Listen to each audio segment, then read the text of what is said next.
불안한 평안이라는 제목으로 계속해서 다니엘서를 묵상하고자 합니다. 지난 시간 우리는 손에 손잡고라는 제목으로 다니엘의 세 친구가 뜨거운 풀무불 앞에서도 믿음 잃지 않고 함께 서 있는 그 믿음의 연합을 나누었었습니다. 그들은 손에 손잡고 불 속에서 그 믿음을 버리지 않았다라는 것이죠. 공동체가 함께 서 있을 때 하나님께서는 그들 가운데 임하셨고 그 연합은 능력이 되었습니다. 그런데 오늘 말씀은 시선을 조금 바꿔서 살펴보고자 합니다. 오늘 본문은 손에 손을 잡는 신앙에서 누구의 손을 붙잡고 있는가로 초점을 옮겨보려고 합니다. 손을 잡는 것 참 중요합니다. 그 손이 하나님께 붙들려 있지 않으면 그 연합은 얼마 지나지 않아 흔들리고 무너진다라는 것입니다. 이제 하나님께서는 느부갓네살 왕과 그의 거룩한 거대한 제국을 통해 이 사실을 보여주신다라는 것입니다.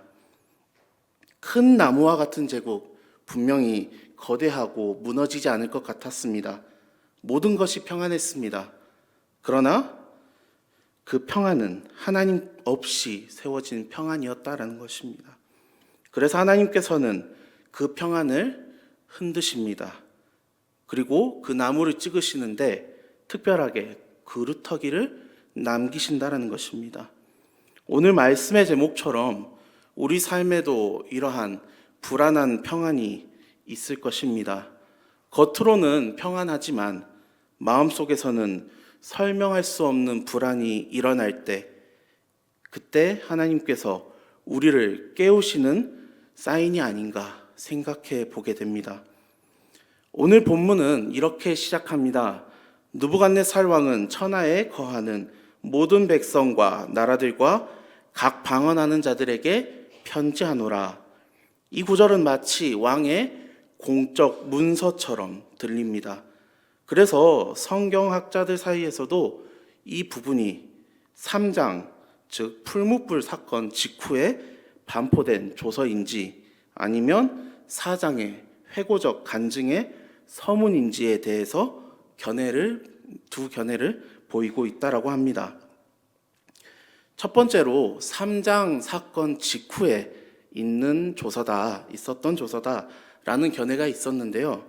이 견해는 풀무불 사건 직후에 다니엘의 세 친구가 불 가운데서 구원받은 일을 경험한 후 왕이 하나님을 찬양하며 온 제국에 내린 공적 칙령이라고 보는 견해입니다.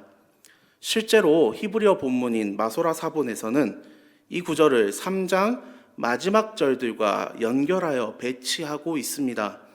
즉, 왕의 찬양이 불 속에서 건지신 하나님을 향한 감격의 선언이었다라는 것입니다. 특히 주목할 것은 이것입니다. 느부갓네살이 이 조서에서 지극히 높으신 하나님이라는 표현을 사용한 점입니다. 낯선 표현이 아닙니다. 3장 26절에 세 친구들이 풀무불 속에서 아무런 상처도 없이 걸어 나올 때 이렇게 표현하죠. 지극히 높으신 하나님의 종 사드락과 메삭과 아벳느고야. 다시 말해 왕은 자신이 경험한 기적의 순간마다 지극히 높으신 하나님을 언급했다라는 것입니다. 하지만 그때의 찬양은 감격의 순간에서 나온 외적 반응이었습니다. 아직 하나님을 인격적으로 아는 믿음의 고백이 아니었다라는 것이지요.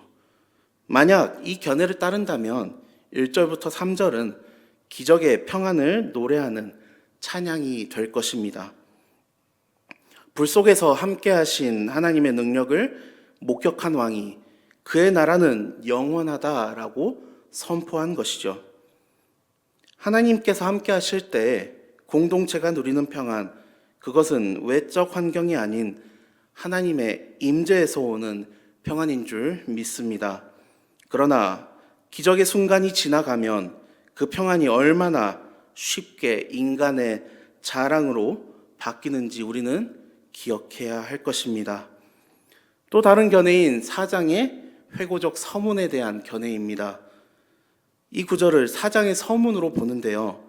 왕이 이미 교만으로 무너지고 다시 회복된 후 그 경험을 회상하며 쓰는 간증의 서두라는 것입니다. 이 견해는요, 지금 왕이 하나님의 주권을 깨달은 뒤 과거를 돌아보며 모든 백성에게 보내는 편지입니다. 그렇기에 왕은 이렇게 이야기하죠. 그의 나라는 영원하고 그 권세는 대대에 이르리로다.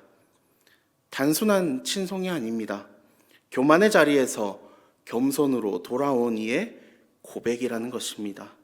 한때 자신이 평안을 쥐었다라고 믿었던 왕이 이제야 진짜 평안이 하나님께 있음을 깨닫게 되는 순간이라는 것이지요. 하나님께서 우리의 평안을 흔드실 때 그것은 멸망이 아니라 간증이 시작되는 자리인 줄 믿습니다. 하나님께서는 교만을 낮추시되 회복의 이야기를 새롭게 써가시는 분인 줄 믿습니다. 결국 이 두 견해는요, 견해의 차이는 있지만 결론은 한 곳으로 만나게 됩니다. 기적의 평안이 되었든 회복의 평안이 되었든 그 근원은 하나님께 있다라는 것이죠. 왕의 조서가 언제 쓰였던지 그는 이제 분명히 알고 있습니다. 나의 평안은 나에게서 난 것이 아니고 오직 지극히 높으신 하나님께서 주시는 것이다 라는 것을 말입니다. 따라서 오늘 우리에게 필요한 것은 그 평안의 순간을 따지는 것이 아니라 그 평안을 누가 주셨는가 기억하는 것입니다. 나는 지금 내 인생의 어느 시점에서 하나님을 찬양하고 있는지, 위기에서 건지심을 감사하며 찬양하고 있는지, 아니면 교만의 끝에서 회복의 찬양을 드리고 있는지, 어느 쪽이든지 그 찬양의 대상은 오직 하나님 한 분이어야 될 줄 간절히 소망합니다. 이어서 느부갓네살은 이렇게 이야기합니다. 내 궁에서 평안할 때에 꿈을 꾸고 두려워하였노라. 그의 평안은 완벽했습니다. 모든 전쟁이 끝나고 모든 재산이 늘어나고 모든 백성이 조용했습니다. 하지만 바로 그때 하나님께서는 움직이셨습니다. 그의 마음을 불안하게 하신 것이지요. 여기서 히브리어 샬바라는 평안의 단어를 쓰는데요. 이 평안은요, 자기 만족을 뜻하는 자기 만족이라는 의미를 또 지니고 있습니다. 즉, 평안인데 자기 만족에서 오는 평안입니다. 하나님이 아니라 자기 자신 안에서 평안을 찾았다라는 것이지요. 그래서 하나님께서는요, 느부갓네살이 갖고 있던 그 평안을 깨뜨리십니다. 그가 믿던 평화가 불안으로 변하도록 흔드신다라는 것입니다. 우리가 흔히 알고 있는 평안의 히브리어 바로 샬롬입니다. 이스라엘 민족이 인사로도 사용한 이 단어 샬롬은 평안을 빕니다라는 뜻을 가지고 있습니다. 그러나 이스라엘 민족의 삶이 어떠했습니까? 결코 평안하지 않았습니다. 전쟁의 공포, 사나운 짐승들의 위협, 그리고 언제 끝날지 모르는 광야의 여정 속에서 또 포로의 삶 속에서 그들은 불안 속에서 잠들고 불안 속에서 하루를 시작했을 것입니다. 그래서 아침마다 서로 인사했던 것입니다. 샬롬, 간밤에 평안하셨습니까? 하나님께서 지켜주시지 않으면 아무 일도 장담할 수 없었던 이스라엘 백성에게 이 샬롬이라는 인사는 하나님께서 주시는 평안에 대한 믿음의 고백이었습니다. 샬롬은요, 전쟁이 없다는 뜻의 평화가 아니라 하나님이 통치하심으로 누리는 온전한 안식을 의미합니다. 이스라엘은 불안한 현실 속에서도 하나님께서 함께 하신다라는 믿음으로 서로에게 평안을 빌었습니다. 부모 세대는 그 신앙을 자녀에게 가르쳤습니다. 샬롬이란 다툼이 없는 세상이 아니라 하나님이 다스리는 그 관계 속에서 회복을 이루는 것이다. 이처럼 하나님께서는 이스라엘을 끝까지 붙들어 주셨고 그 불안한 세상 속에서도 참된 평안을 가르치셨습니다. 다시 본문으로 돌아와서 느부갓네살의 샬바는 어땠습니까? 이스라엘의 샬롬과는 많이 다릅니다. 하나님이 없는 평안을 추구했습니다. 그래서 하나님은 그를 흔들어 깨우셨던 것입니다. 불안한 평안 속에서 참된 샬롬으로 이끌기 위해서였습니다. 한 목사님이 이렇게 고백했다고 합니다. 나는 사역이 잘 될 때 가장 무서웠다.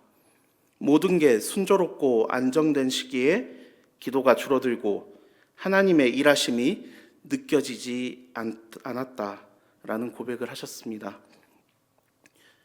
바로 이것이 느부갓네살의 상황일지도 모릅니다. 그의 평안은 하나님을 잃어버린 평안이었습니다. 혹시 여러분들 가운데 나의 평안은 하나님께서 주신 평안인지 아니면 나 자신이 만들어낸 평안인지 돌아보시기 바랍니다. 하나님께서는 지금 내 안에 어떤 평안을 흔들고 계십니까? 이어서 왕이 본 꿈이 이렇게 본문을 통해 나옵니다. 아주 웅장하게 등장합니다. 내가 본 한 나무가 땅 가운데 있는데 높이가 하늘에 닿았다라는 표현을 합니다. 그 나무는 제국이자 공동체이며 느부갓네살 자신이었습니다.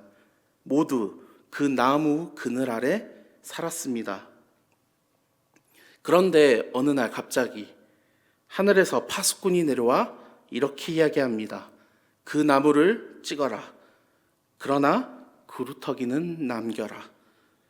이 장면은 하나님이 공동체의 교만을 흔드시는 장면입니다. 큰 나무는 한 사람의 권력만이 아니라 그 아래 안락하게 살아가던 모든 사람들의 신앙적 안일함까지 포함하고 있습니다. 모두 왕이 있으니 평안하다라고 믿었을 것입니다. 그러나 하나님께서는 그 평안마저 흔들어 버리셨습니다. 오늘 이 큰 나무는 교회의 모습일 수도 있습니다. 나는 교회 다닌다. 나는 예배 드린다. 나는 하나님 믿는다. 이러한 말 자체가 나쁜 말은 아닙니다. 그러나 그 안에 자기 확신, 자기 만족, 신앙적 안일함이 있다면 불안한 평안이 될 것입니다. 우리는 하나님을 실제로 의지하고 있는지 아니면 하나님을 믿는다는 안정감 자체를 믿고 있지는 않는지 돌아봐야 할 것입니다. 나는 교회 다닌다라는 그 안정감에 안주하며 정작 하나님과의 살아있는 관계를 잃어버리고 있지는 않는지 여러분들의 삶을 돌아보시기 바랍니다. 이어서 구루터기를 남겨두라는 파수꾼의 말을 주목해 보고자 합니다. 구루터기는 어떤 의미입니까? 여기서 희망을 이야기하고 있습니다. 하나님은 나무를 찍으셨습니다. 그러나 그 구루터기는 남겨두셨습니다. 이 구루터기는요, 하나님이 여전히 그 공동체를 포기하지 않으셨다라는 증거입니다. 무너진 자리에서도 하나님은 다시 시작하십니다. 하나님이 나의 평안을 흔드신다면 나는 그 흔들림 속에서 무엇을 붙잡고 있을 것인가 돌아봐야 할 것입니다. 그리고 그 구루터기를 붙잡고 하나님께서 남기신 본질을 붙잡고 살아가야 할 것입니다. 느부갓네살의 평안은 인간의 손으로 만든 평안이었습니다. 하나님께서는 그 평안을 흔드셨고 참된 평안으로 인도하셨습니다. 우리의 삶도 마찬가지입니다. 평안이 꼭 복은 아닙니다. 가끔은 하나님께서 주시는 불안이 복일 때도 있습니다. 그 불안이 우리를 깨우고 그 흔들림이 우리를 다시 기도의 자리로 데리고 간다라는 사실을 기억하시길 바랍니다. 3절에 이렇게 이야기하죠. 그의 나라는 영원하고 그의 권세는 대대에 이르리로다. 아멘. 하나님께서 다스리시는 평안만이 흔들리지 않는다라는 것을 기억하시기 바랍니다. 그분이 우리의 중심에 계실 때 비로소 우리는 참 평안을 누릴 수 있습니다.